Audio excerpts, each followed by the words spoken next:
Mesir mengerahkan 40.000 tentara di perbatasan jelang Israel caplok Gaza pada 21 Agustus tahun 2025. Menurut laporan terbaru, per 21 Agustus 2025, Mesir telah mengerahkan sekitar 40.000 tentara di sepanjang perbatasan dengan Gaza, menjelang kemungkinan pencaplokan atau eskalasi militer oleh Israel di wilayah tersebut. Laporan tersebut yang merujuk pada sumber militer senior menyebutkan bahwa pengerahan itu mencakup kendaraan lapis baja, sistem pertahanan udara, pasukan khusus, dan tank M60 atas instruksi langsung Presiden Abdel Fattah el-Sisi setelah pertemuan dengan Dewan Tertinggi Angkatan Bersenjata dan Dewan Keamanan Nasional. Jumlah tersebut diperkirakan 2 kali lipat dari batas yang diizinkan dalam perjanjian damai Mesir Irak pada tahun 1979. Ringkasan situasi: jumlah pasukan sekitar 40.000 tentara, unit peralatan militer termasuk tank M60, kendaraan lapis baja, pertahanan udara, pasukan khusus. Motif: respon defensif atas eskalasi militer Israel dan kekhawatiran terhadap eksodus massal pengungsi Palestina ke Sinai. Dengan demikian, informasi yang beredar bahwa Mesir telah mengerahkan 40 tentara di perbatasan Gaza adalah akurat dan terkini per tanggal 12 Agustus tahun 2025. Berikut perkembangan lebih mendalam mengenai diplomasi, reaksi internasional, dan implikasi militer jangka panjang atas pengerahan pasukan Mesir di perbatasan Gaza. 1. Perkembangan diplomasi. Gencatan senjata 60 hari disetujui Hamas. Hamas menyetujui proposal gencatan senjata terbaru yang dimediasi oleh Mesir dan Qatar, mencakup penghentian operasi militer serta pertukaran sandera dan tahanan. Upaya mediasi ini terus berlangsung di Kairo. Kesediaan Mesir bergabung dalam pasukan internasional. Mesir mengatakan siap bergabung dalam pasukan internasional di Gaza hanya jika ada keputusan Dewan Keamanan PBB dan horizon politik jelas sebagai kerangka operasi.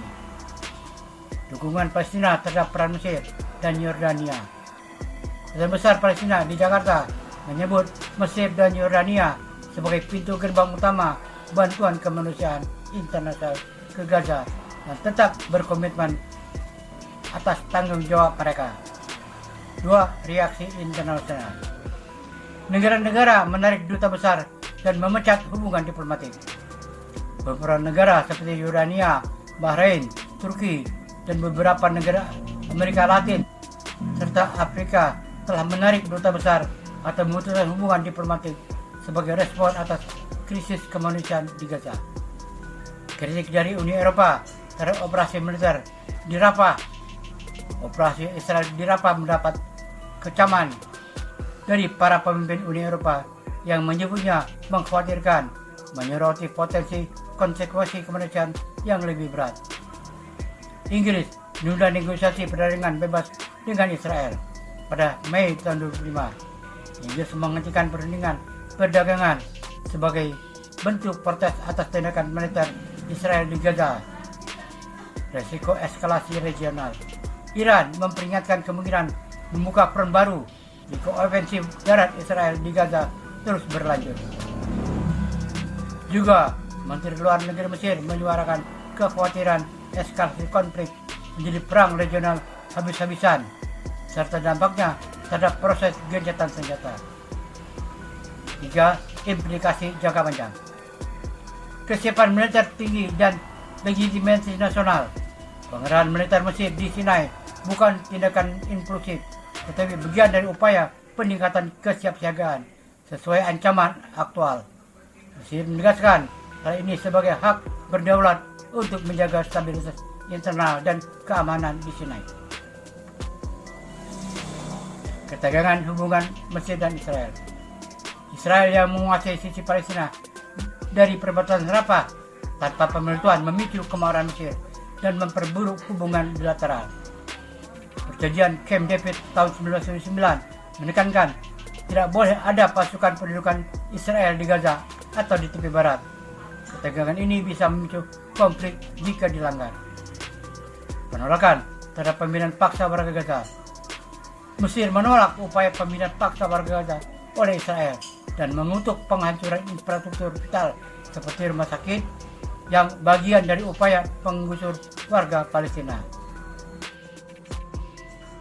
Skenario eskalasi regional secara serius dan strategis. Jika Israel benar-benar menyebut Rafah secara besar-besaran dan Iran serta sekutunya merespons secara langsung atau tidak langsung. Eskalasi regional besar-besaran. Titik picu, Israel serbu Rafah total.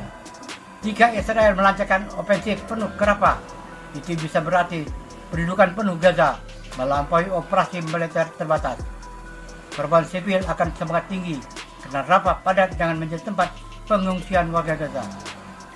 Mesir kemungkinan besar akan merespon tegas secara militer dan diplomatik, apalagi jika perbatasan dilintasi oleh pengungsi mulai membajari Sinai. Potensi respon dari Iran dan sekutunya. Iran bisa mendukung serangan terkoordinasi dari proksi Hizbullah di Lebanon, milisi Irak, Houthi di Yaman dan lain-lain. Pasukan senjata dan rudal ditingkatkan ke Gaza, Lebanon dan Suriah. Potensi serangan langsung ke pangkalan Amerika Serikat di Irak dan Syria untuk memberi tekanan tambahan. Hizbullah, serangan dari Lebanon Selatan bisa meningkat ke rudal jarak menengah ke Tel Aviv atau Haifa. Infiltrasi darat ke wilayah utara Israel. Israel yang membalas dengan invasi darat ke Lebanon Selatan memicu kemungkinan perang Lebanon dan Suriah. Suriah jadi jalur senjata Iran ke Hizbullah. Israel bisa melancarkan serang udara besar ke Damaskus dan pangkalan IRGC di Suriah. Houthi di Yaman bisa meluncurkan rudal balistik atau drone ke Israel. Kapal-kapal di Laut Merah, terutama milik Serikat dan sekutu. Gangguan di Laut Merah bisa picu krisis perdagangan global. Efek domino regional. Negara dan reaksi potensial. Mesir, mobilisasi militer, buka wilayah udara untuk sekutu, atau bahkan bentrok langsung jika perbatasan dilanggar. Yordania, ketegangan domestik tinggi, bisa tarik diri sepenuhnya dari hubungan damai dengan Israel. Arab Saudi akan sulit melanjutkan normalisasi hubungan dengan Israel. Tekanan publik dan agama tinggi. Uni Arab dan Bahrain akan menghadapi tekanan besar dari dalam negeri untuk meninjau Abraham Accord. Qatar aktif dalam diplomasi dan bisa berperan sebagai penghubung ke kelompok perlawanan Palestina. Implikasi global. Amerika Serikat terjebak antara dukungan pada Israel dan tekanan dari sekutu serta dunia muslim. Basis militernya di Irak, Suriah, dan Teluk akan jadi target. Eropa, seruan gencatan senjata darurat akan meningkat, tapi Uni Eropa terbelah. Rusia dan China bisa ambil posisi menentang Amerika Serikat secara terang-terangan, bahkan mendorong PBB untuk mendesak penyelidikan atas Israel. Ekonomi dunia, harga minyak melonjak jika Teluk terganggu. Potensi mengganggu pelayaran internasional di Suez dan Laut Merah. Risiko utama, perang regional terbuka. Jika semua elemen itu aktif, maka Israel berperang di 3 front, di Gaza, di Lebanon, dan potensi barat daya Mesir. Iran tidak menyerang langsung, tapi membiayai dan memfasilitasi skala konflik regional. Kemungkinan keterlibatan langsung Amerika atau NATO meningkat jika kepentingan mereka, misal kapal atau pangkalan, terkena. Kesimpulan, skenario ini adalah mimpi buruk strategi bagi semua pihak. Israel, Mesir, Iran, dan Amerika Serikat. Semua sadar bahwa eskalasi penuh bukan hanya risiko militer, tapi juga bencana ekonomi, politik, dan kemanusiaan. Itu sebabnya, meski Israel memiliki kota militer yang sangat besar, keputusan untuk benar-benar menyebut Rafah secara total selalu diperdebatkan di tingkat kabinet perang dan komunitas internasional. Skenario krisis pengungsian Gaza ke Sinai, Mesir adalah salah satu kekhawatiran paling serius dalam konflik ini. Bukan hanya secara kemanusiaan, tapi juga geopolitik dan keamanan nasional Mesir.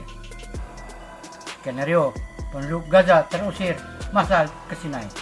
Titik picu, jika Israel mengintensifkan serangan ke Rafah dan menghancurkan habis infrastruktur sipil seperti rumah sakit, sekolah, penampungan pengungsi. Rakyat sipil Gaza bisa tidak punya pilihan selain melarikan diri ke arah selatan. Satu-satunya jalan keluar perbatasan Rafah ke Sinai, Mesir. Israel sudah berulang kali dituduh mencoba menciptakan transfer populasi de facto dari Gaza ke Mesir yang disebut oleh banyak pihak sebagai pembersihan etnis terselubung. Dampak ke wilayah Sinai. 1. Ledakan populasi di zona perbatasan. Gaza berprodukasi lebih kurang 2 juta. Jika bahkan 10-20% melarikan diri, itu artinya 200.000 sampai 4.000 orang masuk ke Sinai. Sinai Utara adalah wilayah gurun, minim infrastruktur, dan rawan terorisme. Aktivitas ISIS dan militan lokal masih ada. 2. Ketidakstabilan keamanan. Pemerintah Mesir khawatir pengungsi bisa dimanfaatkan oleh kelompok radikal untuk menyusup dan merekrut. Bisa terjadi konflik antara Mesir dan kelompok yang muncul dari dalam kamp pengungsi, mirip dinamika kamp pengungsi Palestina di Lebanon pada tahun 1970 sampai 80-an.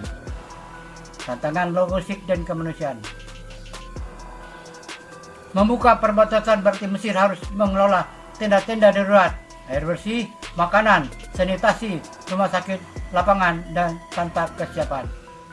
Komunitas internasional akan terdorong memberi bantuan, tapi Mesir harus menjadi penampung pertama.